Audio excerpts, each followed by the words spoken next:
what in the world is happening in our county. It's a big question, directed at a small county board of commissioners. I think it's outrageous. In Newton County, the outrage surrounds this man, County Attorney Tommy Craig. The county paid his private law firm $1.1 million last year. Do you think that's an appropriate amount? Yes and no. Yes and no?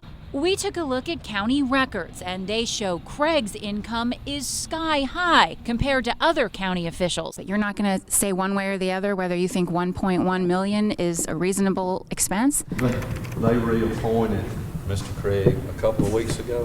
I understand that, but I'm asking you for your opinion. These are taxpayer dollars. Our questions came after a large group of vocal citizens asked theirs by writing letters to the board, Anyone else tonight? speaking at meetings, You don't listen to your constituent.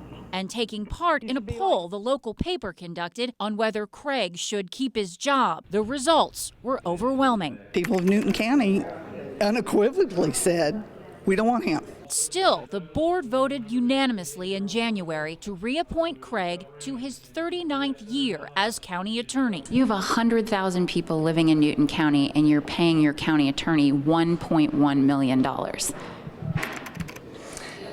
It is a lot of money.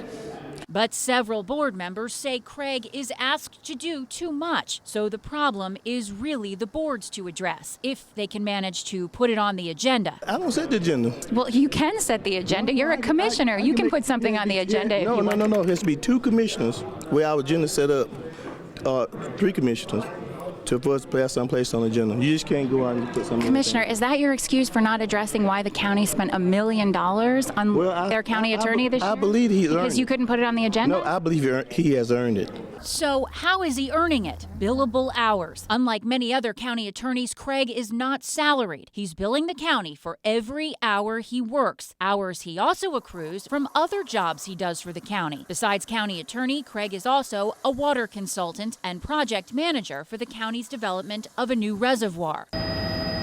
Citizens question those roles too. 17 years and 21 million county tax dollars into the project. There's no reservoir and no federal permit needed to build it. I don't think we're getting our money's worth. Citizens also question why Craig hasn't used those earnings to pay off the half a dozen IRS liens attached to his assets. According to public court records, those federal income tax liens add up to several $1 million. Craig's attorney tells us he's made significant progress to settle the debts, but wouldn't provide an exact amount. You're paying him $1 million of county tax money. Don't you think you should pay someone who is in turn paying their own taxes? Well, maybe that's something that we maybe need to have a work session about and talk about. But at present, I personally say that it's his own personal business. It seemed Mr. Craig didn't want to talk about it. He missed the last county board meeting and didn't respond to our multiple requests for an interview.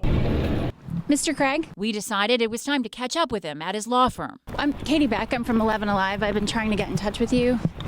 We're doing a story about the fact that you earned $1.1 million from the county last year. We have a number of other questions we'd like to talk to you about. Should we just wait here?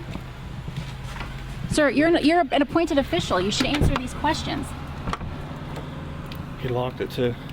We also wanted to ask Craig about his ties to Lieutenant Governor Casey Cagle. Besides being a donor to Cagle, Craig was on his steering committee for re-election, and Cagle appointed Craig to a state water board in 2007. When we asked for comment on Craig's appointment, the Lieutenant Governor's office told us they have accepted Craig's resignation from that board, and the Lieutenant Governor was unaware of his personal financial situation. We'll continue to follow the story. Katie Beck, 11 Alive News.